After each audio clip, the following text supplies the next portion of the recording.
Good morning, everyone. Hopefully you can see and hear and maybe even additional sensory sensory stimulation today, unlike last week. Good morning and welcome everyone, and well zooming and this is Tibetan Buddhist Society Canberra. We are doing the regular Sunday morning talk. This time we are doing series of talk on life of the Buddha.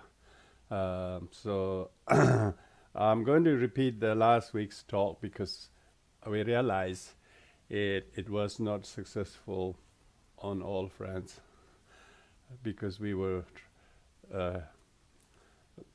Yo bought a new camera and so on. We try to do we have one setup in our center in Holder, and then we try to have another second setup here at home, because we are not opening the center these days because of the COVID-19 situation. So we are hopefully today it will go without any hitch. But in any case, thank you for everybody joining us together. Talking about the life of Buddha very much nails down to some of the very fundamental teachings that the Buddha's teaching are relevant in everyone's life.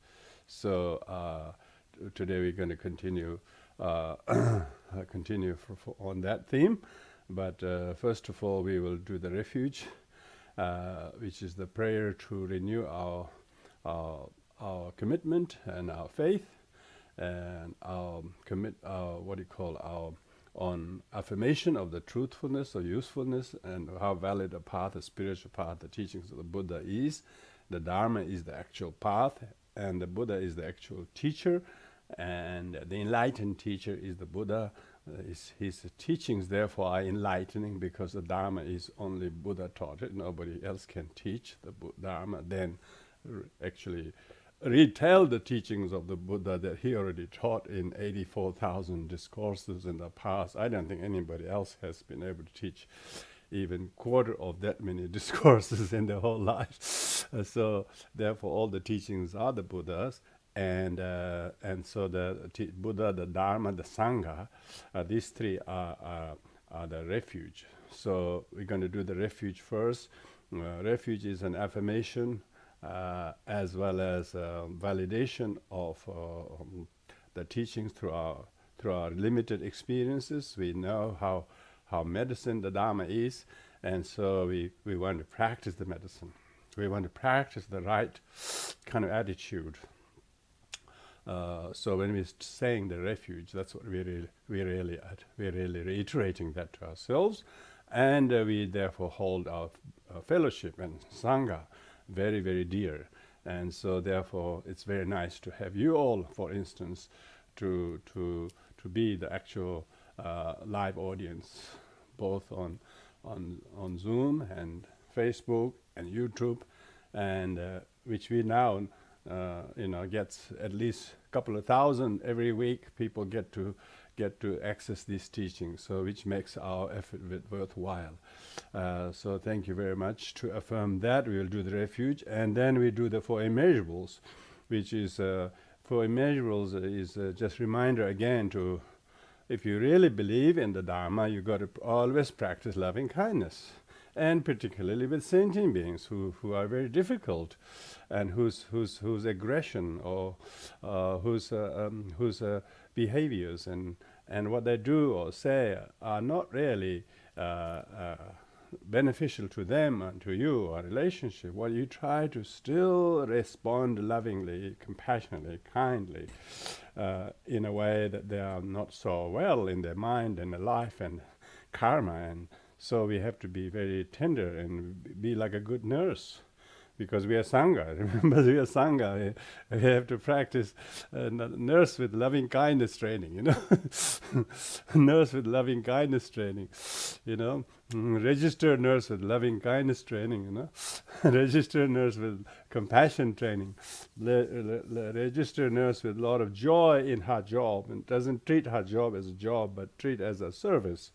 And so we need to try to face difficulties with a delightful way how to overcome this and minimize the suffering that sentient beings can't cope, and hence bring the joy and good in ourselves, and therefore bring the good in others. That's a really joyfulness. And then, of course, the equanimity. So then we will have good reason to let something go. Those things we could not totally change on the in real time. We still know that it will change very soon later if we just treat it equanimously with some degree of indifference without getting caught up in them, which is really important. So this for immeasurables and refuge we always do at the beginning, but it doesn't mean you just do at the beginning, not thereafter. We do it all the time. Just a reminder to have that. So let's do that first, everyone. Oyenda Buddha Dharma Sangha Ajere Vijay Lajame Bhavaja Ajehada Ashare Buddha Vajube Enda Buddha Dhamma Sangha Ajere Vijay Lajame Bhavaja Ajehada Ashare Buddha Vajube Yenda Buddha Dhamma Sangha Ajere Vijay Lajame Bhavaja Ajehada Ashare Buddha Vajube Mehobe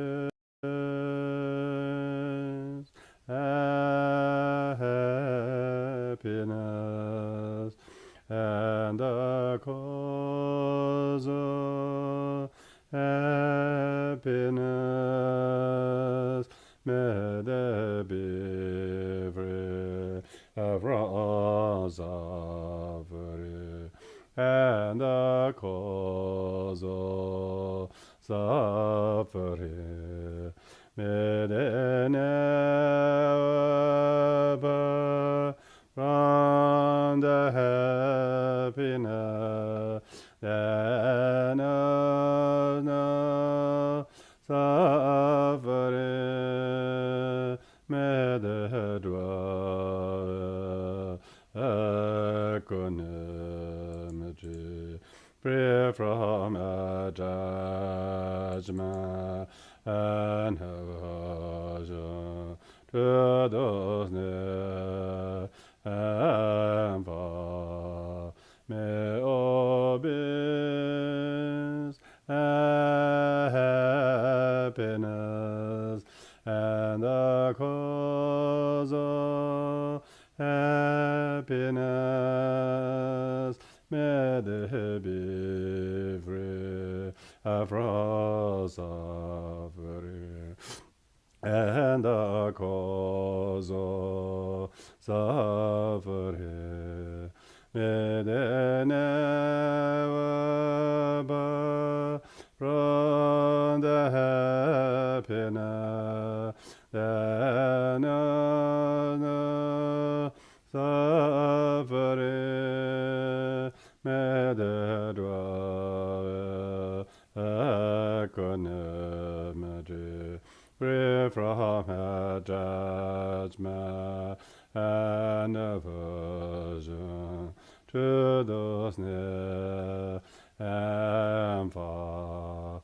May all beings happiness and the cause of happiness, may they be free from suffering, and the cause of suffering, may they never part from the happiness that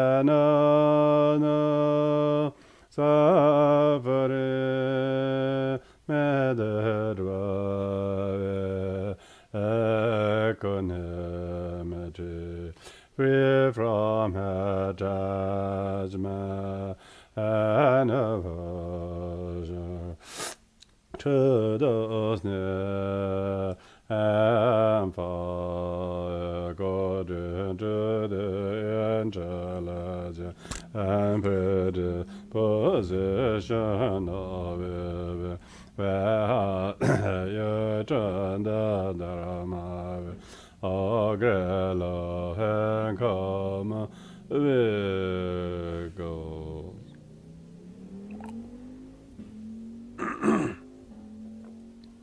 So, we are currently looking at the life of the Buddha, which we can never be bored of, because every time you look at the certain episode of life of Buddha, the teaching becomes even more real to us, because we're not talking about legends, we're not talking about sort of stories, we're talking about actual life events that happen in the life of the Buddha, which has affected so many people's life, and all his teachings were discourses, which means his conversations that he had with the people.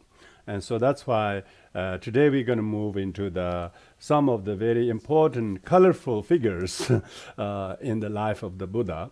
And we talked last previous session, the Buddha himself gone back to his home, and many of his the Shakya people, including his father and his ex-wife Yashodhara, and his stepmother Prajapati Gautami, how they all joined the Sangha, and they all became his disciples and followers. So this means Buddha has traveled now from Rajgir to Shravasti, and then from Shravasti then he traveled to again Rajgir, and then from there he again traveled to Kapilavastu, his hometown, where many of the Shakya people got converted. That was including his own son Rahula. And among those people he did not mention, but also became ordained, but rather sort of, I would say, hesitantly, was his cousin Devadatta. So today we're going to talk about quite a few individuals, like Devadatta, the Buddha's cousin, Ajatasattu, also the disciple of the Buddha, and Nanda, the Buddha's half-brother, and the individuals like Angulimala and Kisagotami. So we're going to look at these 5 people's life, relationship with Buddha, and how certain facets of the teaching became a little bit much more juicy and relevant as we move along. So Devadatta, one of the Buddha's cousin, who had a few quarrels with Buddha on a number of occasions, while Buddha was in Shravasti and teaching, and he had actually thought he wanted to go to the palace in Hansawati, and that's Prince Siddhartha Palace, and wanted to, with the intention of stealing one of his concubine called Gopa. And he came up her and took her hand, and she was a very strong, athletic woman, and she gave her a huge squeeze, hard squeeze, almost like his hand became very bloody because she was so strong, and then threw him from the terrace where most people were standing, and then Devadatta fell on the ground. All the Shakya people heard this noise of his falling, and found out that Devadatta has penetrated into the inner living quarters of Siddhartha, and had tried to take away his wife Gopa, so they actually wanted to punish him, but then they remembered that Buddha had once upon a time predicted that Devadatta would inevitably will fall in lower realms, and so do not let him be punished. He will suffer his consequences anyway, so they let him go. Anyway, so that is the story before Buddha came to return to Kapilavastu, yeah? So I just forgot to tell that bit. Then later on, after Buddha had now ordained everyone, and among those people who were ordained was also Devadatta. But Devadatta was always making a lot of condescending remarks, always tried to compete with the Buddha, and saying he's also prince, why he's not. So he did various sort of contemptuous things as he is a competitor to the Buddha in many ways. And because of that, even though he was among the Sangha ordained as Buddha's cousin, this is what relative karma is like that. Although most of disciples Buddha, as soon as they become ordained, they become arhathood and they attain great realization. But Devadatta, due to his relative karma, a relative karma of being jealous, he didn't gain any of the arhathood. And so one day he saw that all the Buddha's disciples were able to show amazing miraculous powers, and then he was really jealous. He says, "Why did my uncle did not teach me all these skills when he had taught to everyone else?" He didn't realize that why he hadn't is not that Buddha didn't teach, but due to his obscuration for jealousy and competitiveness and so on, he couldn't see any of that. Anyway, then Devadatta thought, maybe I should personally go to him to ask him to teach me. So there one day, then Devadatta went to the Buddha that someone should teach me these magical powers that everybody has, and he asked firstly Buddha to teach him the magical spells. But the Buddha, who knew very well that what Devadatta will use if he get to achieve those magic powers, said that, "Oh, Gautama, devote yourself to virtue. And by that means you will acquire those magical virtues and other powers. And therefore, oh Devadatta, devote yourself to acquiring those spiritual insight and superior knowledge, and you will acquire those magical powers automatically as a part of it. Just like you grow seed, you grow harvest, and you will always get the chaff from the grains anyway. So the magical powers is very nothing." And so seeing the Buddha would not teach him directly, emphasizing that he should go and do the practice, then Devadatta went to the senior arhats like Kaudinya, Aswajita, Badrika, and others, asked them to teach him the magical spells. And they knew that was why the Buddha did not directly help to teach him. So they each also successfully answered him, "Devadatta, learn to rightly understand the rupa, meaning form aggregate, and then you will acquire the magical powers. Devadatta, you should learn rightly to understand the aggregate of feeling. Devadatta, you should learn to rightly the aggregate of perception, and you should understand the aggregate of volition, and so on." They say you will naturally learn to overcome your own mind, and you will lift the wrong views regarding the self-associated five aggregates. You will gain them. And so they wouldn't teach him directly, saying these teachings. Then Devadatta went to the Dashabala Venerable Kashyapa. Kashyapa straight away embraced him and taught him all the things. And he said, he said to Devadatta, because he didn't take any sides of Devadatta's sort of contempt with Buddha. No, he was directly influenced by some of the other people's views.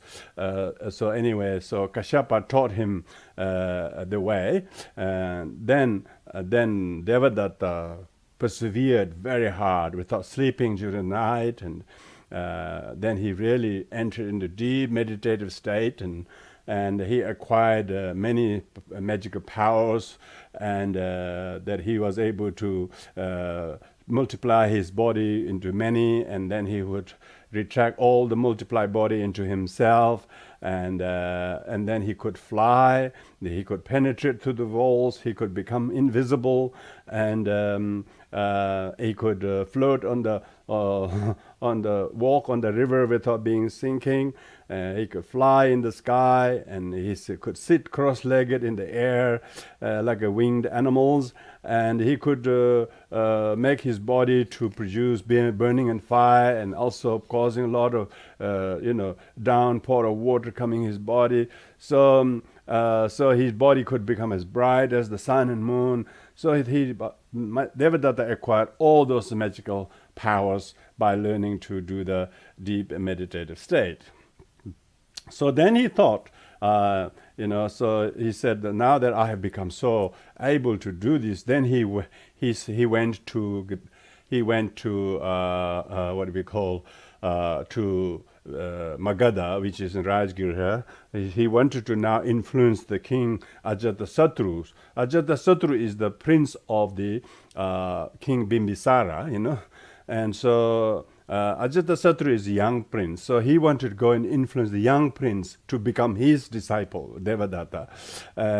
And he also knew that he need an ally, strong ally, to be able to create his own ministry. So his intention was all wrong. He wanted to compete with the Buddha. And anyway, so he went to Magadha, and then because he was able to show all these powerful magical things, that he could transform himself into elephant and then appear in front of the king's palace in a form of an elephant, and then transform himself as a bhikshu, as a Devadatta. And in the meantime, Ajatasattu was completely enchanted by Devadatta. Ajatasattu had not really met a Buddha yet and have not heard teaching directly, but his father was deeply influenced. But Ajatasattu has himself been recently coronated, so we come to that later on. Anyway, so he was able to, he became the follower of Devadatta. Devadatta now influenced him to be his preceptor, and seeing the Devadatta having such magic powers, the Prince Ajatasattu believed in him, and each morning he would do many wonderful things to pay homage to Devadatta, and Devadatta has already acquired 500 or more followers of his own. And then he became so arrogant in his gaining the followers, and king becoming his benefactors, and so on and so forth. But he still knew that his cousin Buddha was far more famous and well loved and well respected than he was. But and then he was trying to see some fault in the teachings and precepts or conduct of Shakyamuni Buddha and his followers. And then as a result of the Devadatta was very indignant with the Shakyamuni Buddha, and he was very dissatisfied with himself, not having directly given him the teachings, but now he have acquired those magical powers, having learned himself. So therefore, one day he went to the Buddha. He wanted to really put the Buddha on the spot and try to cause schism. And he said, I am now as good as, if not better, I'm just as good as Siddhartha Gautama. I'm also a Shakya Prince Devadatta, and I think that we should make some change in the Sangha's rules. He says there were 5 fundamental rules that Buddha and his disciples follow, which he don't disagree. And they were, he says, Buddha and his disciples eat curds and milk. He says we will not do that because that's taking from the calves. And the second one is that Buddha also eat meat. People offer meat, he will eat it, and he says that we will never accept meat because it come from the killed animals. So second. Third is that he says also Buddha also takes salt. He says we will not use salt because salt is produced from the mass of sweat. I don't know whether that's the case or not. Anyway, fourth one was that Buddha, Gautama Buddha wears gowns gowns offered by people and have cut all the fringes, He says, but he will wear those gowns with the long fringes because all the weavers have spent hours and hours to make long fringes, and why waste the effort? You're disregarding the effort of people. And then he says the Gautama Buddha and his followers live only in the wilds and the wood. And then the follower have to travel long distance to offer food, which is very inconvenient for the devotees. He says, whereas my followers will live in the villages, so that people can offer the food very easily. So he was making quite a lot of controversial but quite divisive regime, and he definitely managed to put some doubt sow some seeds of doubt in many followers' mind, and he was able to attract quite a few followers by doing that. Anyway, when this was all happening, what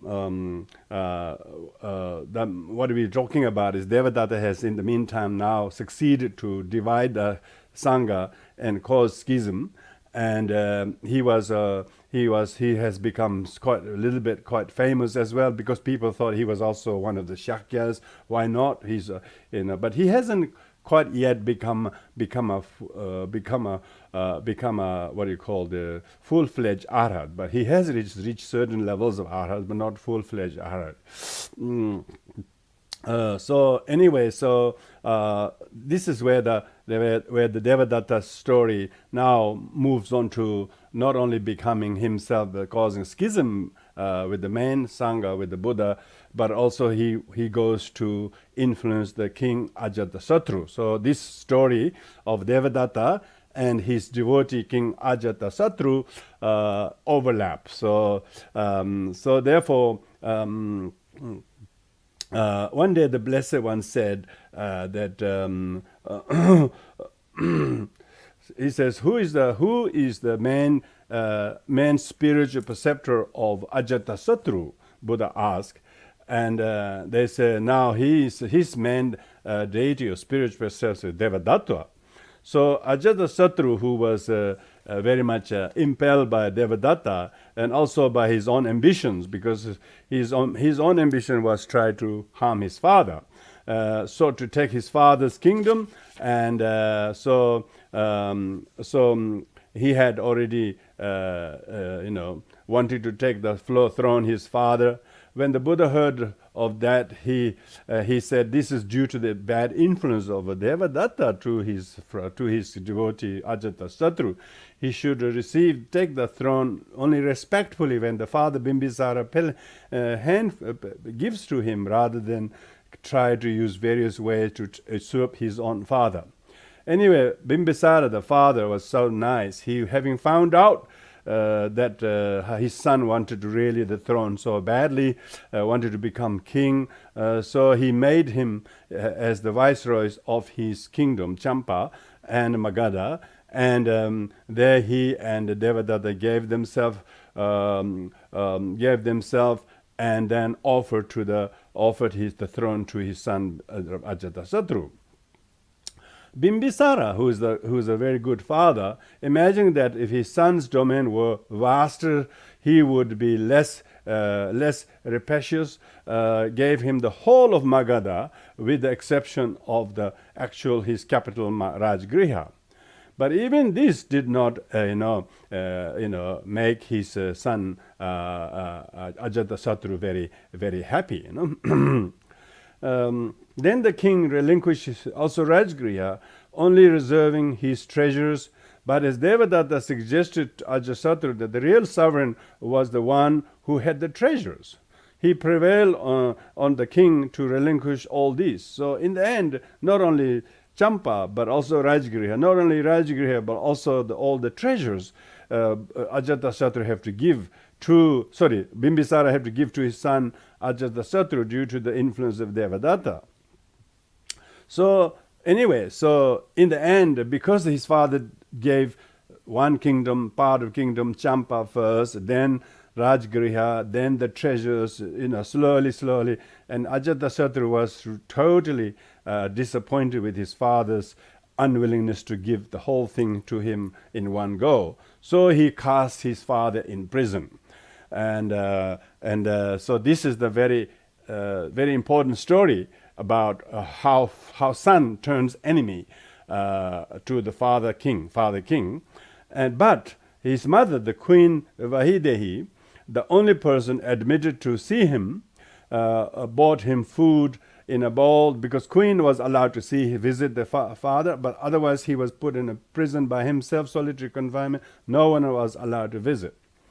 So, because the Queen was so loving, and she always smuggled food and so in order to help her husband, and then again her son Ajatasattu heard of this through the jailers, and then forbade the Queen doing so on pain of death. So he wanted her father to suffer. Then Queen Valadehi had her body anointed with quantity of nutritious powders, and filled her ankle rings with water. By this means, she also kept the king alive.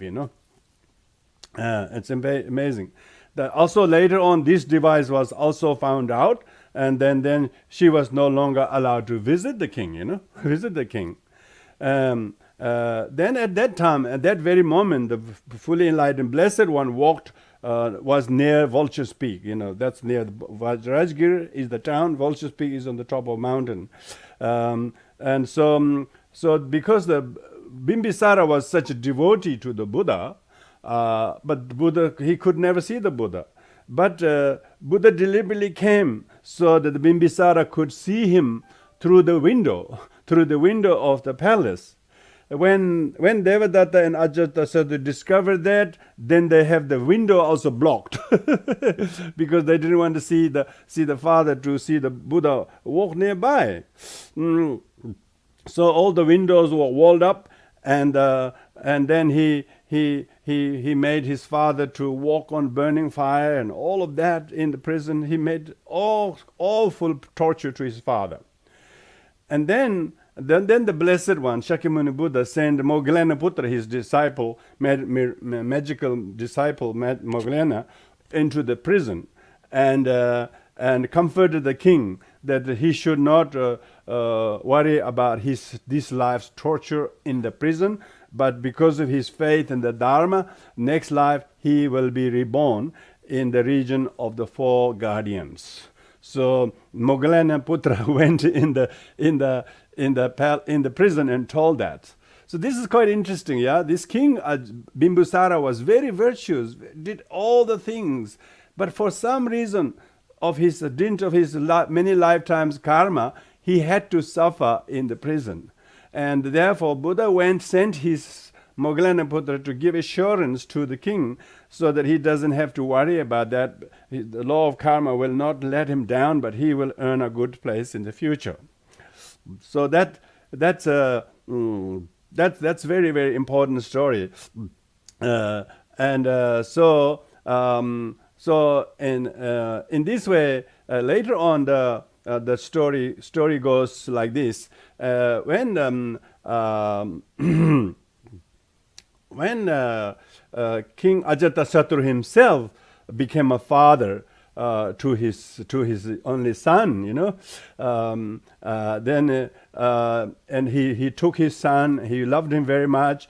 Then his son had a very big boil on his big thumb, and had a lot of pus in it. And then Ajatasattu picked his little boy in his arm, and because he wanted to comfort his own son, and he put the boy's finger in his mouth and sucked the pus out, and to relieve him.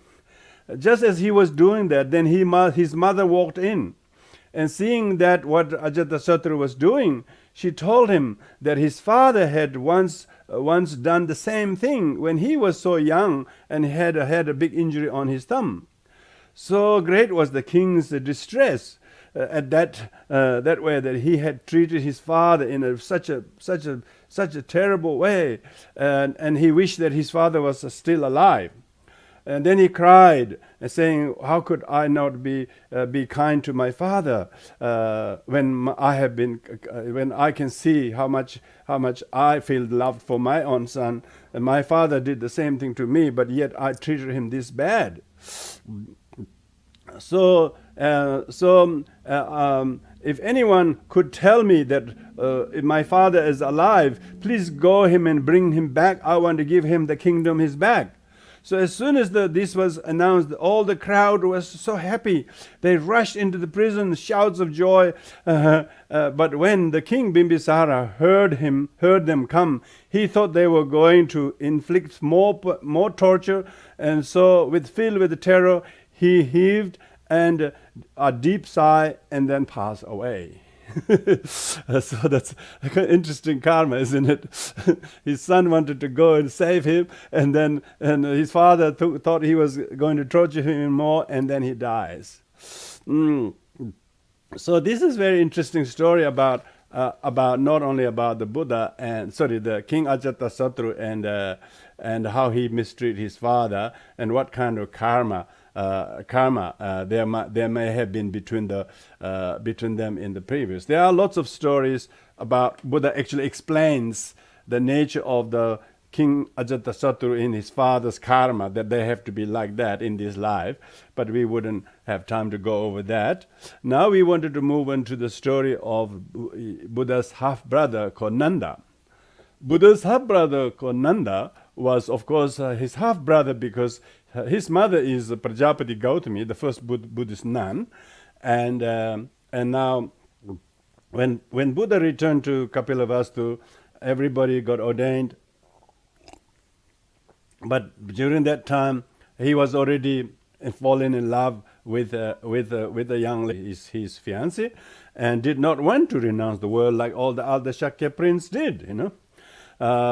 Buddha, through his skillful means, persuaded him to enter the Dharma, become a monk. But Nanda was not interested. He said, "No, not me, not me." So to the top of a very beautiful snowy mountain, and showed him a one-eyed monkey.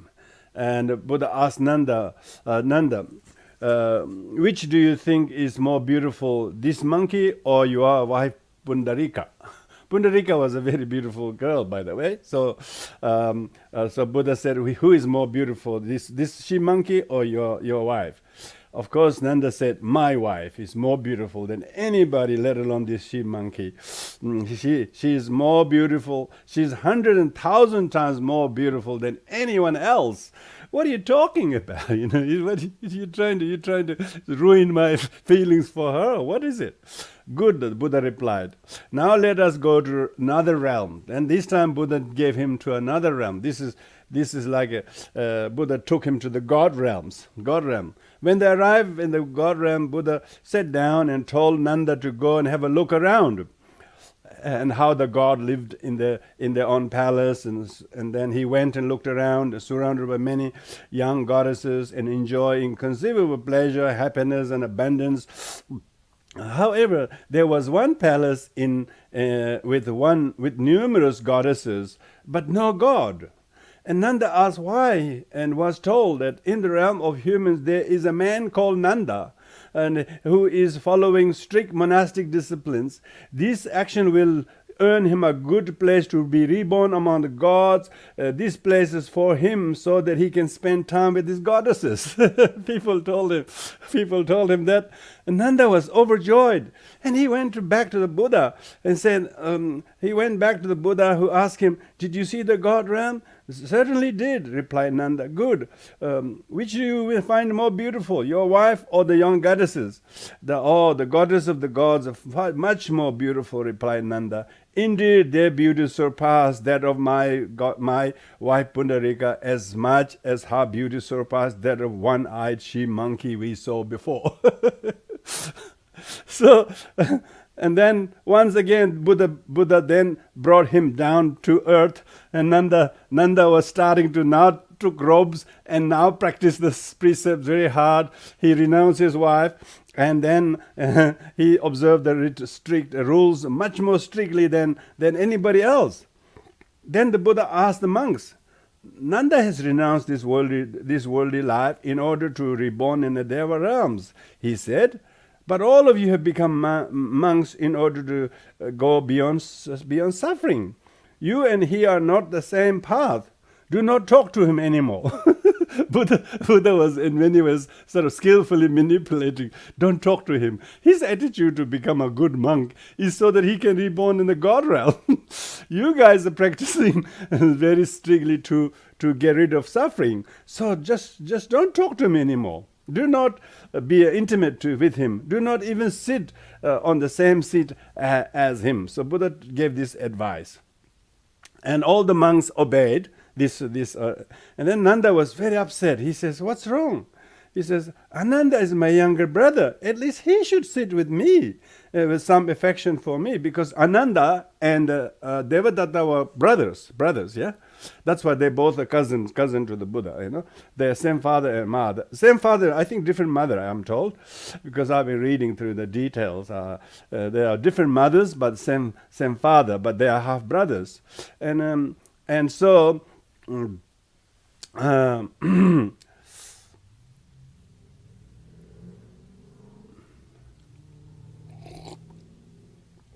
So what happened was, when everybody was Nanda was heartbroken, yeah. So at least when this was happening, all the monks obeyed Buddha's advice, and even Ananda wouldn't sit next to him, but he went to see his brother Ananda. Ananda got up and from the seat and moved away and didn't want to talk to him. Nanda asked him, why are everybody avoiding me? What did I do wrong? Then Ananda told him what the Buddha had said. Nanda was heartbroken. Nanda was heartbroken. At last the Buddha came to him and said, Nanda, will you come to see the hells? Nanda agreed. Then the Buddha transported them there with his miraculous power, and he said, go and look around. And then Nanda set off to explore the hell realm, visiting all the realms of hell, until one place he came across an empty pot with a blazing fire crackling inside it. A large number of Lord of Death henchmen was all around. He asked them why there was no one in the pot. They're just boiling a big pot, no one. And they said, there is a young half-brother of the Buddha called Nanda, they replied, who is practicing monastic discipline with the intention of being born as a god. After enjoying his happiness in the celestial realm, when his merit runs out, he will be reborn here. So we are getting this ready for him. Nanda was terrified. So he returned and thought things over. He said, to be born among the gods in the future and then end up in hell realm made no sense. So he developed a real determination to seek freedom from samsara. As having seen the hell, which is with his own eyes, he never did anything that transgressed the precept even slightly. And the Buddha extolled him, the disciples, with the best control of sense doors. So what we are talking about is since then, that was the story. Then Buddha said, now we have to make sure that in the monasteries, the veranda, we should draw up the wheel of life, which shows the heavenly realms, like the Nanda was shown first, yeah? And then the hell realms, Nanda was shown later. So where you will end up as a consequence of your actions.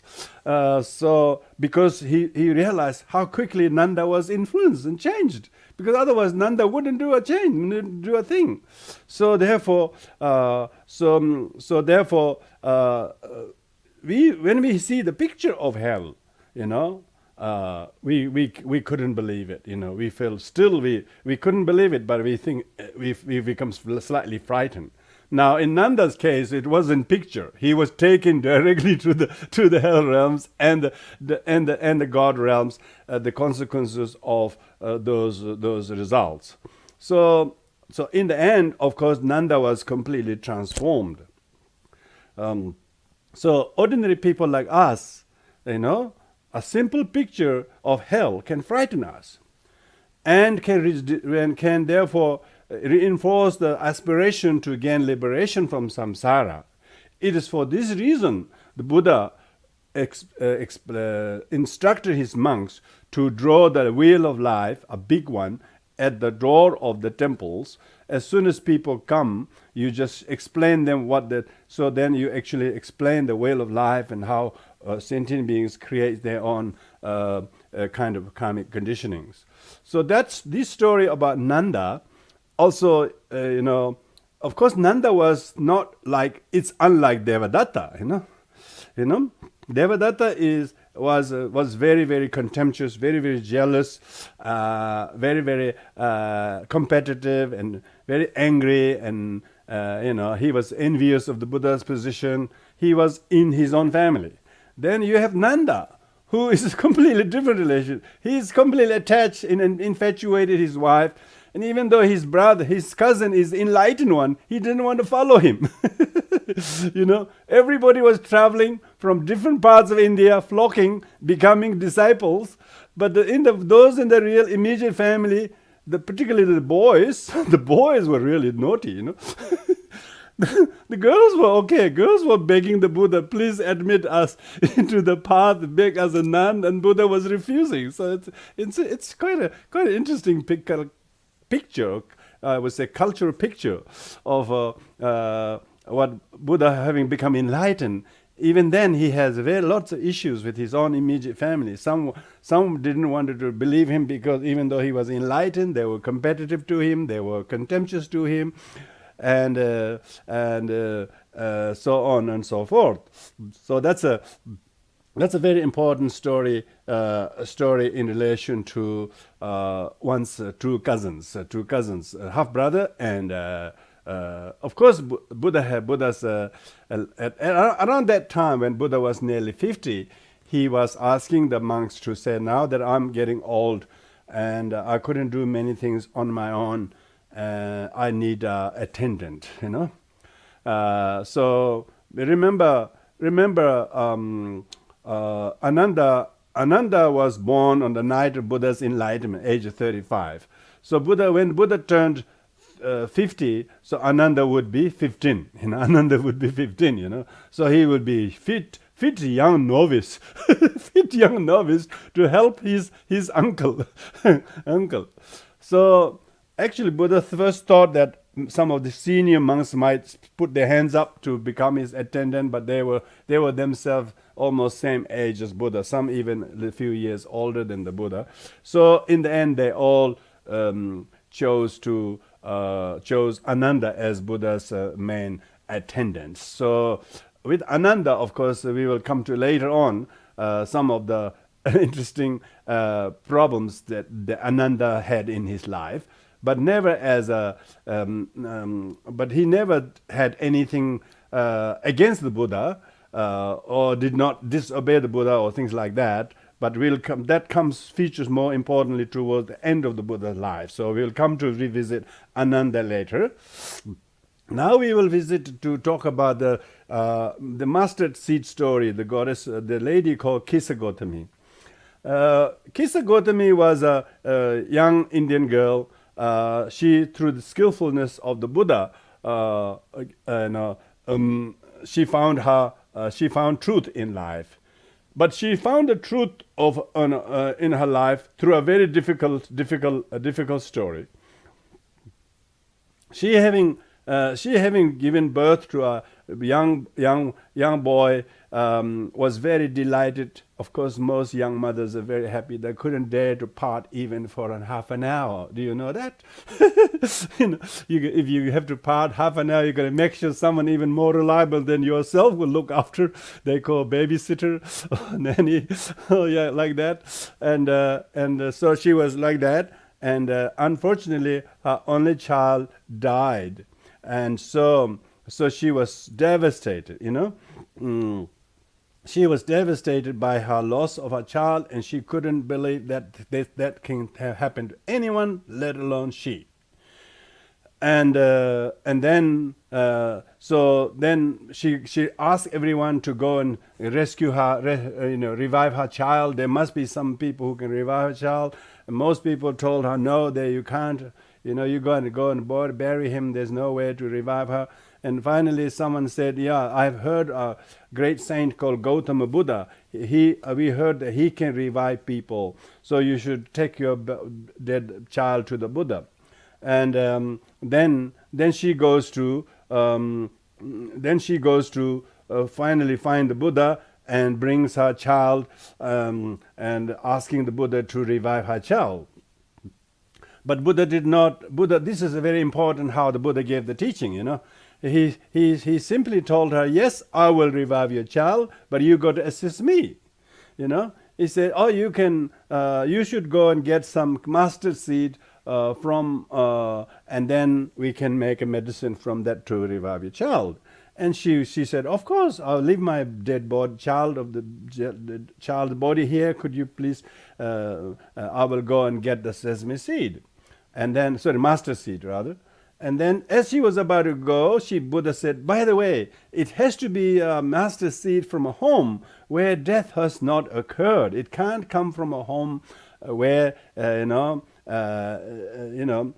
has occurred. It has to come from a home where death has not occurred. She thought, of course, it's only me who has lost only child. And then she goes home to home and asks. Usually people begging in Indian street, you wouldn't go and ask specific thing like master seed. You just ask some rice or maybe a little bit of dal bhat or something. People thought, that's very funny, this lady requesting for master seed.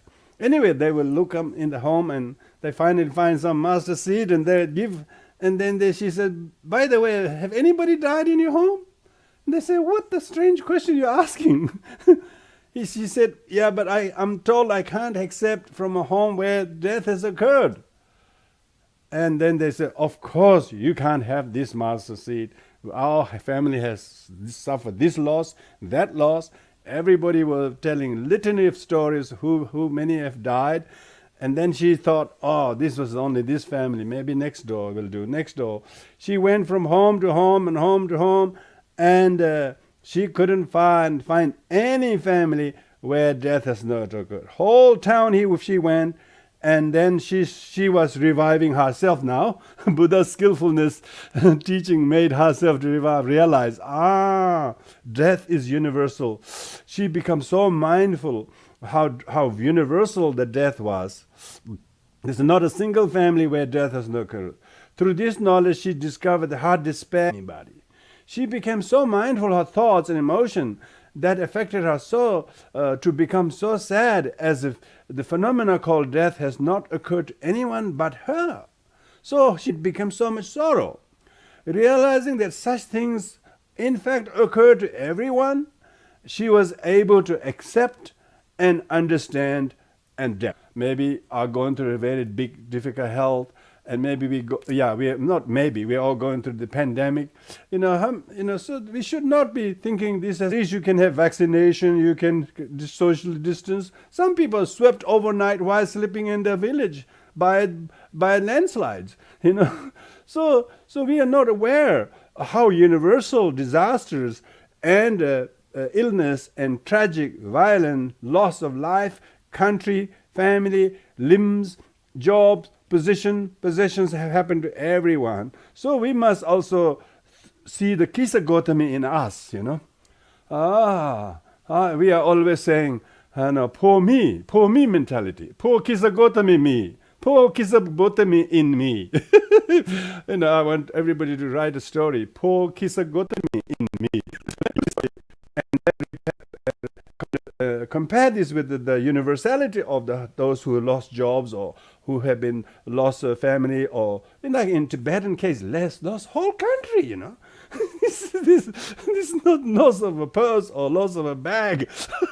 This is being not fired from a job, lost whole country. So she was able to meditate and come to realize the power of the mindfulness of the universality of death. And then she was no longer, now she's not attached to the dead body of a child. Dead body of a child is now decomposing. And she did not have to imagine it is foul body. It is already becoming decomposed, How could Buddha or anybody can resuscitate a decomposed body? Nobody has done that ever before. You have so many businesses. Nobody resurrected that decomposed body. So she was basically asking impossible. Likewise, we are always acting like Kisagotami. Why this happened to me? Why this happened to me? Why did you do this to me?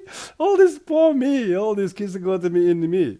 So we need to understand every little encounter, discourse that Buddha gave to people like Kisagotami. We should really remember, how the Buddha was so skillful to teach her, ask her to go and find the master seed. And instead of, he didn't say, no, I will heal you, bring back your child, bring it over, and he just says some mantra and make him revive. It's not like, that's not Buddhism.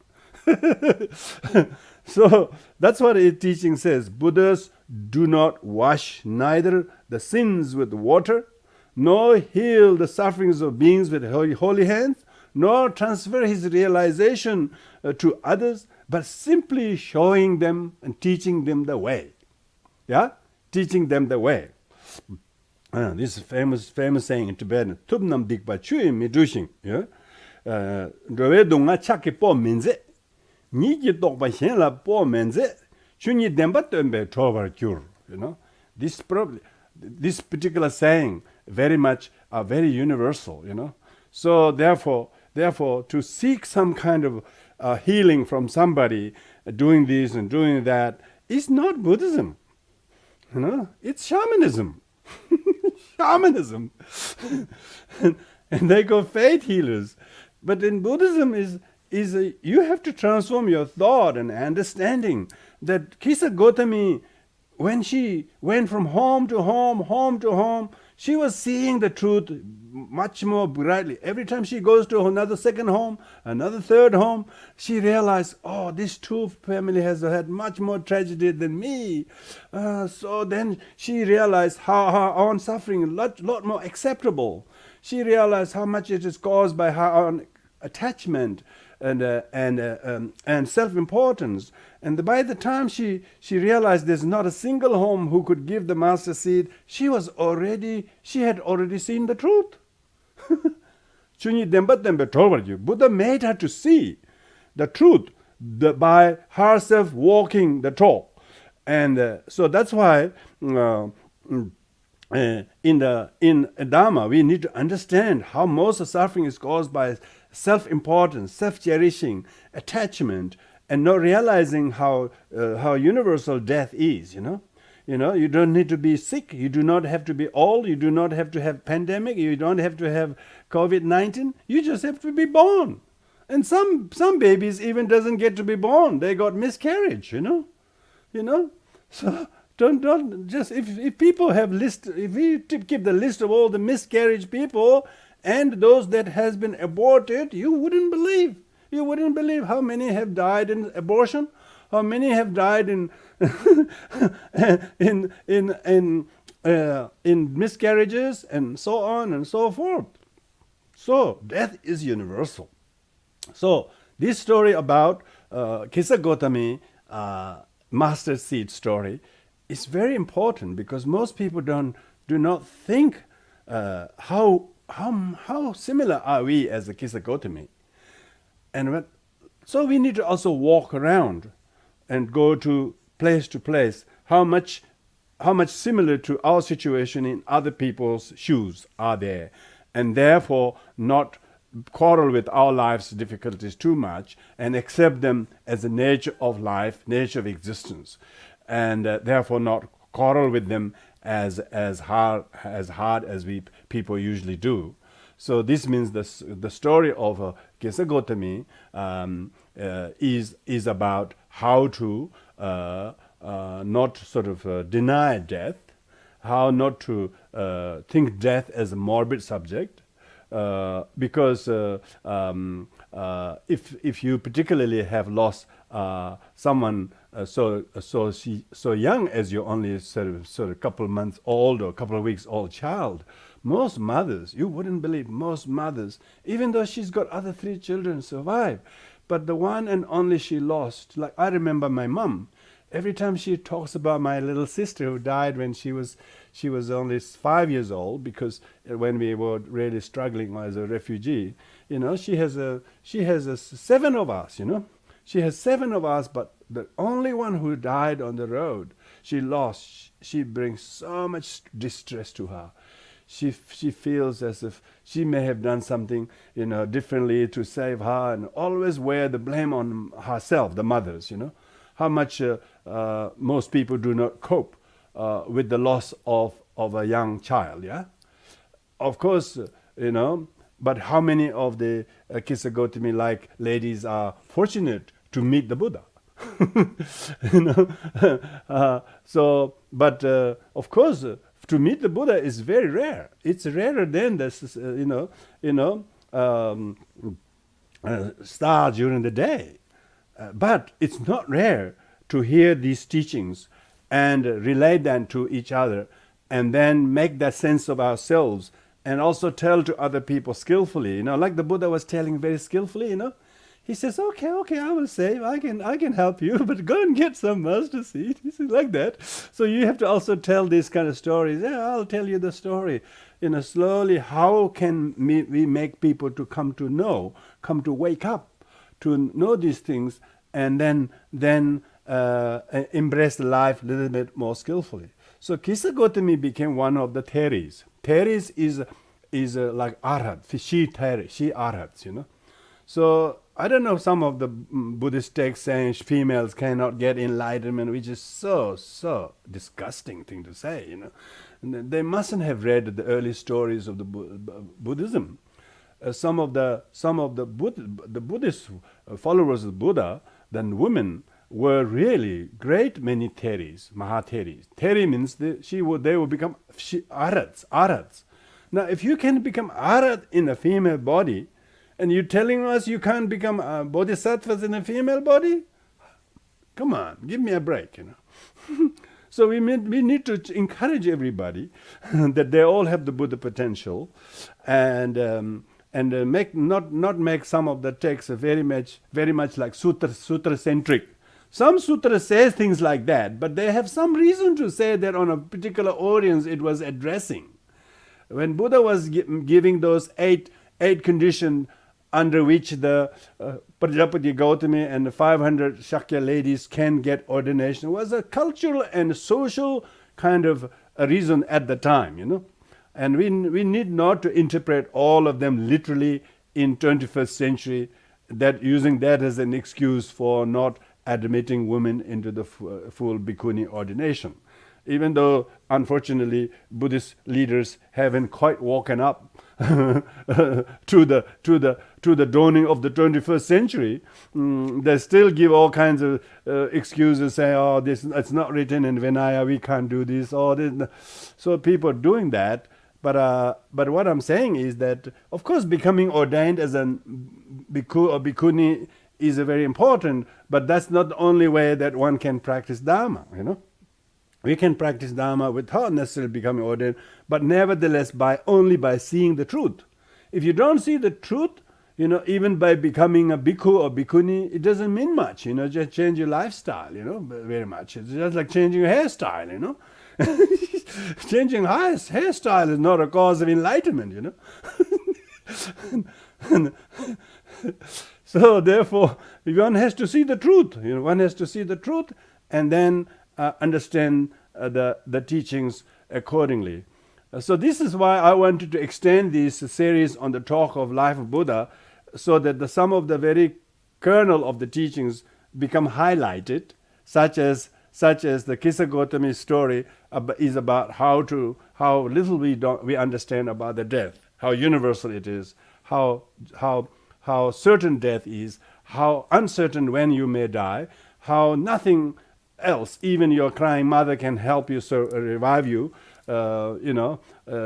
Even Buddha can't revive you, let alone your mother. So therefore, your death is certain, and time is very, very certain. getting much closer than before. Much closer. And nothing else you have saved or kept or insured will help you but your good karma and the dharma practice that you have. So that's really the moral of the story of Kisagotami, and as well as the stories related to Nanda and King Ajatasattu, and the story of Devadatta. That's what we will conclude today. But some of the stories about Ajatasattu and Ananda we will feature later also even more, because there are more teachings that comes from why a father has to be killed by his son, this kind of strange, weird karma they have earned. Because the son, Ajatasattu, when was given birth, he was given the name Ajatasattu, meaning Ajata meaning before being born. Shatru means enemy. He was already enemy before he was born to his father in his past life. So he was born to take revenge to his father in this life. And yet the father gave everything to him, did everything to him, but the son has a karma, the unfinished karma from past life, and he's actually have this unfinished enmity from past life, to the extent that he actually be unashamedly put his father into prison and killed him in prison. So there are amazing past life karmic stories about this in some of the other sutras. So we might be able to cover that because that will be in another episode. So this is where we're going to conclude. But we will give a couple of minutes if any of the Zoom audience have some questions. If you have, we have a quick look if there's anyone.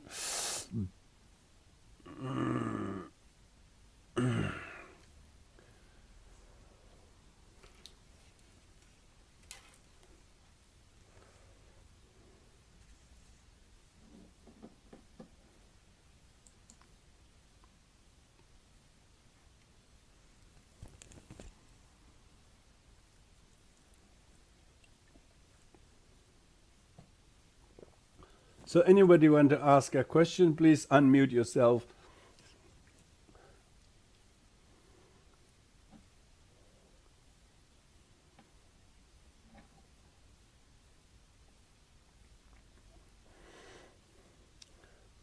First, remember these names, names of these people we talked today, and and it's very important, because if you know some of these very colorful people in life of the Buddha, you will know the life of the Buddha very well, and some of the very important teachings, some of the very important discourses.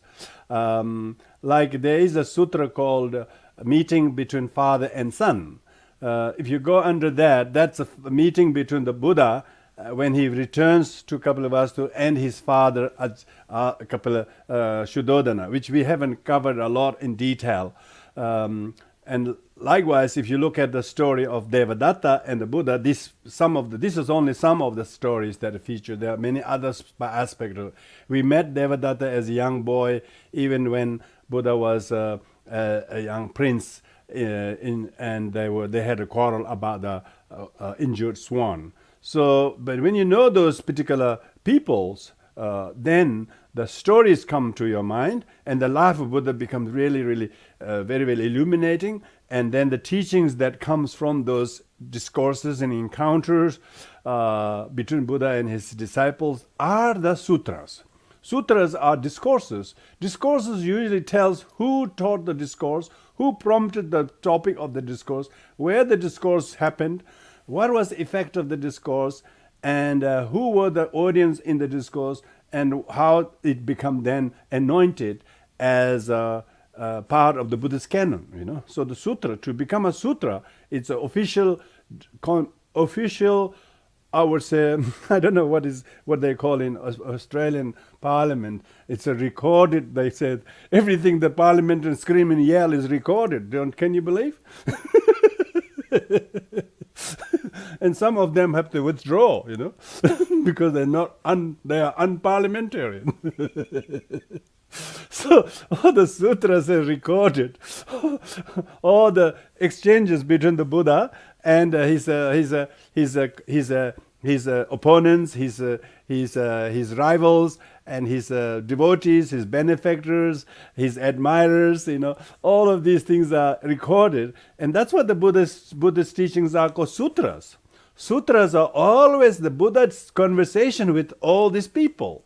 So that's why extending the life of the Buddha, like we were talking just then, we're talking about these people, but they all were people that played the role in life of the Buddha, and how to whom he had this encounter, and hence these teachings came about. Mm-hmm. Okay, so there being no questions, please digest that. Thank you very much, everyone. It seems today our streaming worked very well. York's put a lot of effort at getting a new camera and all of that. all by his own choosing. He wants the best so that everybody can have a good, very crisp kind of a picture. So really thank him for his effort, and Paul Binos, who put a lot of technical effort to make they work hours and hours, late hours, and every night to work to make it possible. So I thank mostly to these two gentlemen than any other assistance that I require these days, other than all the various other administrative, the committee people work. But in terms of streaming this teaching, these two gentlemen makes all the effort, make it possible. So thank you very much. May both of these two and all the good people live long. So we do the dedication of merits.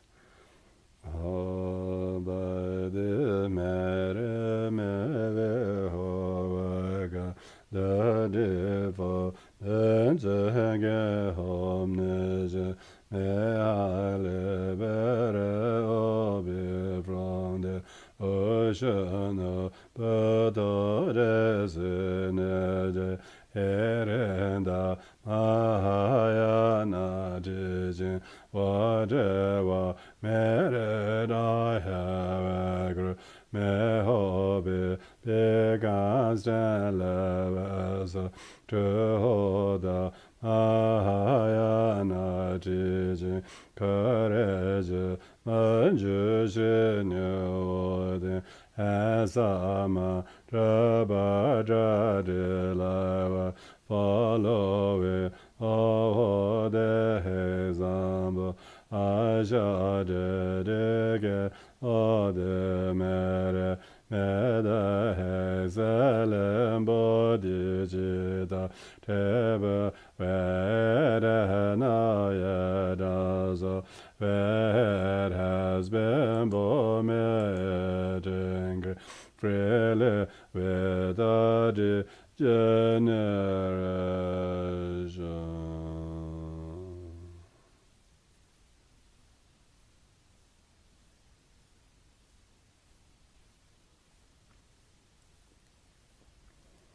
Thank you, everyone.